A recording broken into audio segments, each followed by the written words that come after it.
Assalamualaikum warahmatullahi wabarakatuh. Perkenalkan, nama saya Rosita Apriliani, NIM T 2019737 dari kelas Matematika 1. Di sini saya akan membahas beberapa materi tentang fikih. Yang pertama yaitu definisi dan urgensi ilmu fikih.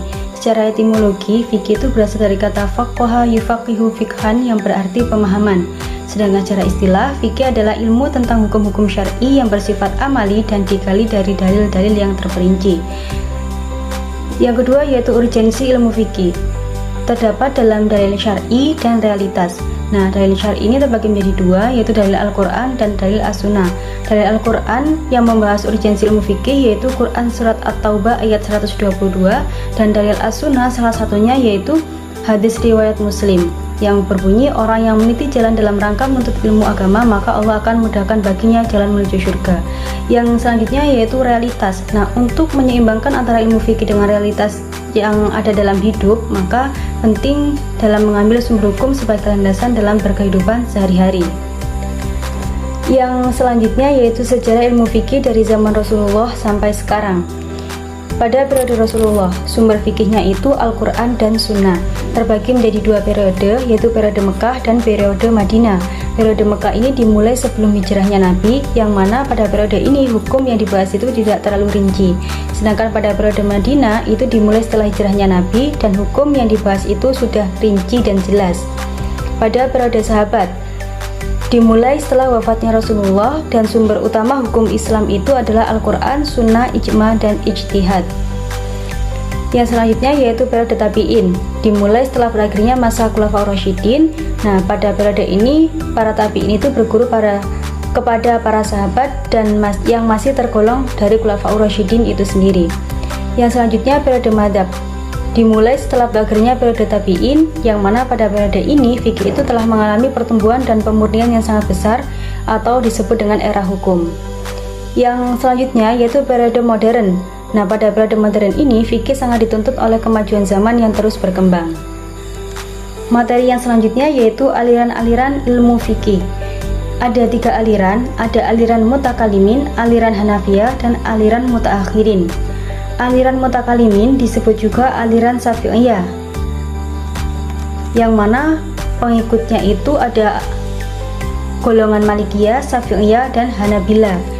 Sedangkan aliran Hanafiyah itu disebut juga aliran fuqaha dan penganutnya yaitu ulama mazhab Hanafi. Sedangkan aliran mutaakhirin ini adalah aliran yang menggabungkan dua aliran, yaitu aliran mutakalimin dan aliran Hanafiyah. Materi yang selanjutnya yaitu tentang taklid, talfik, dan ittiba. Taklid itu adalah mengikuti pendapat orang lain tanpa mengetahui sumber atau alasannya. Sedangkan talfik itu adalah mencampur adukkan dua pendapat atau lebih dalam sebuah permasalahan yang mempunyai hukum, sehingga akan melahirkan pendapat ketiga yang antara kedua pendapat tadi sama-sama tidak mengakui kebenarannya.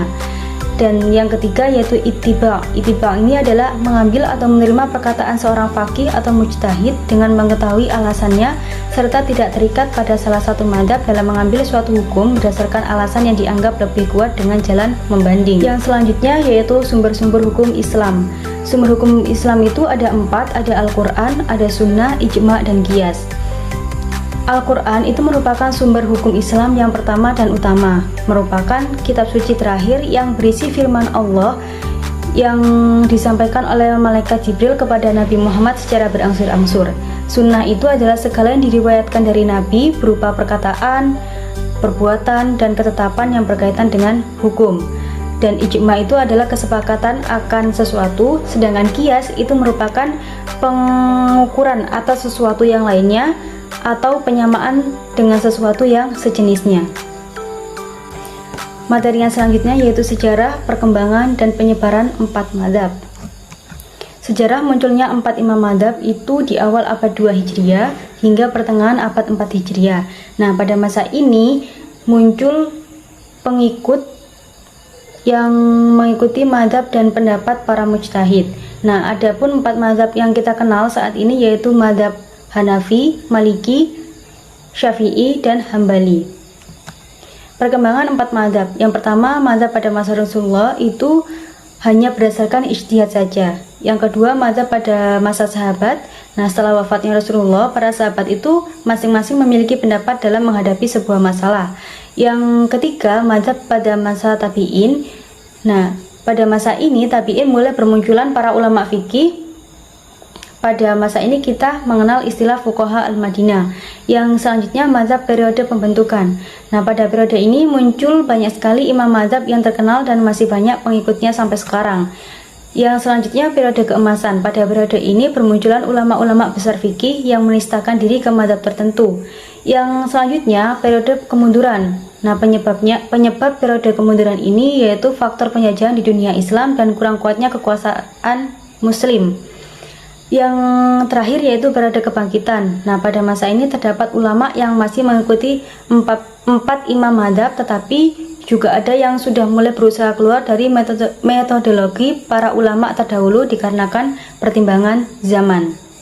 Materi selanjutnya yaitu pengertian dan perbedaan ruang lingkup fikih dan syariat.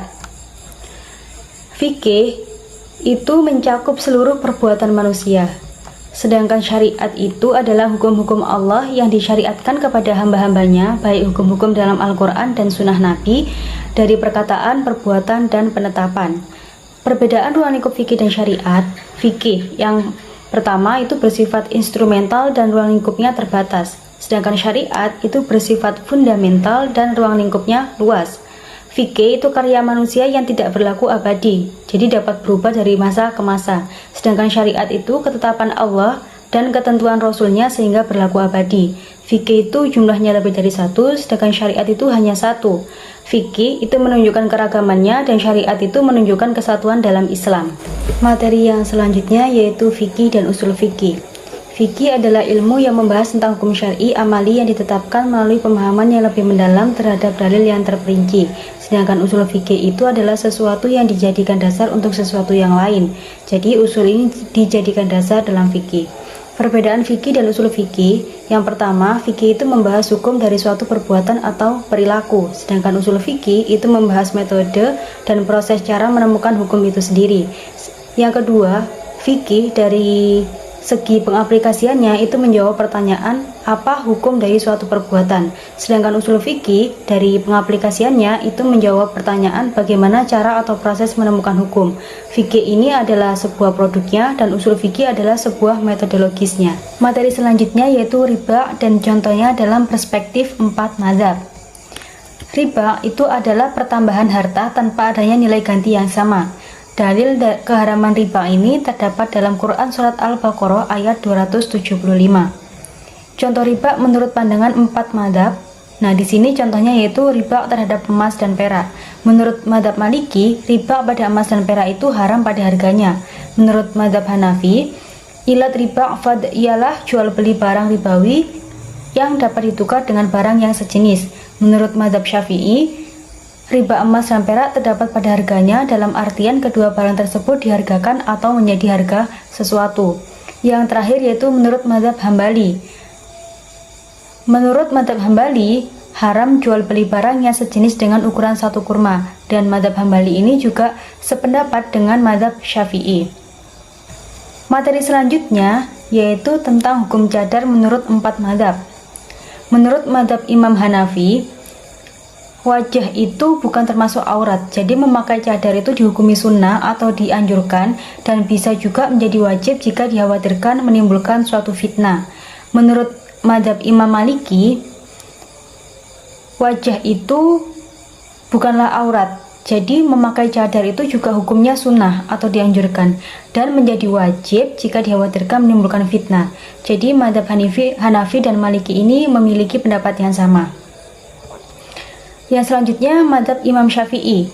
Nah, menurut Imam Syafi'i, seluruh tubuh wanita di depan laki-laki adalah aurat. Jadi memakai cadar di depan lelaki yang bukan mahramnya itu adalah wajib. Sedangkan menurut Imam Hambali, setiap bagian tubuh wanita itu adalah aurat, termasuk pula kukunya. Jadi, menurut mazhab Imam Hambali, wajib hukumnya bagi wanita untuk menutup wajah dari lelaki ajnabi. Mungkin cukup sekian yang bisa saya sampaikan, kurang lebihnya saya mohon maaf. Akhiru kata, wassalamualaikum warahmatullahi wabarakatuh. See you.